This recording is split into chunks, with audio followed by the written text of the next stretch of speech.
Banyak orang yang mau negara ini maju, tetapi mereka belum siap untuk maju. Definisi negara maju sendiri merupakan negara yang memiliki standar hidup tinggi dengan indikasi perekonomian yang sudah merata, penggunaan teknologi yang tinggi, dan berhasil dalam berbagai bidang. Kita semua pasti pernah bermimpi tentang sistem pendidikan yang isinya adalah permainan. Semua yang kita lakukan adalah wahana yang kita sukai. Tapi, apakah semua itu adalah solusi untuk kemajuan negara kita? Sistem pendidikan di Indonesia ini justru sangat cocok sekali untuk orang Indonesia. Banyak sekali riset yang menyatakan bahwa Indonesia tertinggal 128 tahun.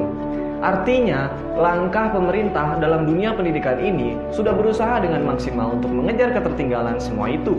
Penting kita ketahui, tertinggal sampai 128 tahun itu, kita ini tertinggal apa saja? Kok bisa lama banget? Tentunya yang dimaksud tertinggal 128 tahun itu adalah kualitas pendidikan di Indonesia. Ada beberapa langkah pemerintah untuk senantiasa meningkatkan kualitas pendidikan di Indonesia, mulai dari perubahan kurikulum belajar, peningkatan mutu guru, dan meningkatkan sarana dan prasarana pendidikan yang maju dan layak. Tapi, itu semua tidak akan memiliki impact yang sangat besar bagi kemajuan pendidikan kita jika kita sebagai pelajar tidak ikut dalam langkah tersebut. Jadi, apa kontribusi terbesar seorang pelajar untuk memajukan pendidikan di Indonesia? Membaca. Jika semua pelajar di Indonesia memiliki habits membaca, maka dunia pendidikan kita akan menjadi wahana permainan yang kita idamkan. Ketika guru datang ke kelas pun, guru hanya tinggal mematangkan materi yang sudah kita pahami. Itulah yang terjadi di negara-negara yang memiliki minat literasi tertinggi di dunia. Seperti Finlandia, karena mereka sudah memiliki habits membaca sejak dini, anak-anak SD saja sudah memiliki wawasan yang sangat luas. Mereka tidak perlu proses yang lama untuk berubah menjadi lebih baik, karena otak mereka sudah disetting untuk menjadi orang-orang cerdas yang memajukan negara mereka sendiri. Survei membuktikan justru di Indonesia itu sebaliknya. Kita tidak menyukai sebuah sistem pendidikan di Indonesia hanya karena cara pandang kita sendiri. Mungkin itu termasuk saya. Tapi justru langkah pemerintah dalam menangani masalah ini butuh sekali peran kita sebagai pelajar untuk menyukseskan langkah dari pemerintah. Dengan kita memiliki habits membaca, kita akan terbiasa dengan tantangan dunia. Dan kita akan dengan mudah membayar ketertinggalan kita selama 128 tahun itu. Ingat, pendidikan adalah kunci dari kemajuan semua bidang aspek kehidupan. Kalian mau jadi apa di dunia ini? Kalian punya apa untuk dunia ini?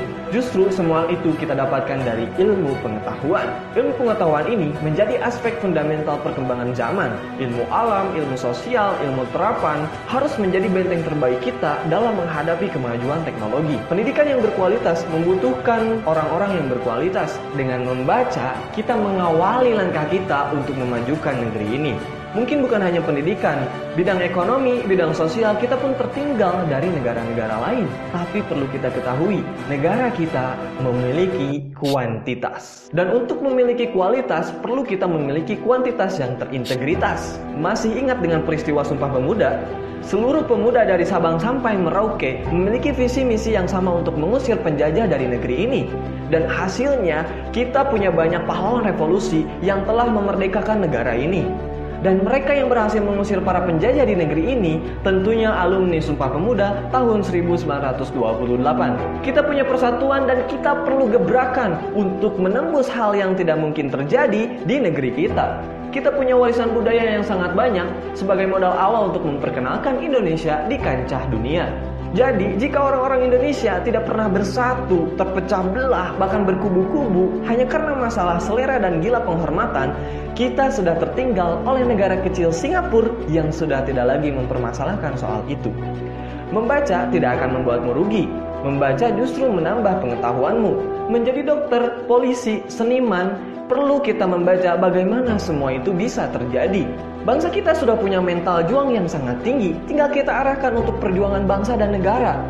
Dan selanjutnya, itu tergantung caramu bagaimana kamu berkembang. Being in motion or taking action. Mari membaca untuk negeri. Bacalah segala bentuk apapun agar pintar otak dan luhur hati. Saya Fikri Hanafi, pamit undur diri. Sampai jumpa kembali. It's a wrap.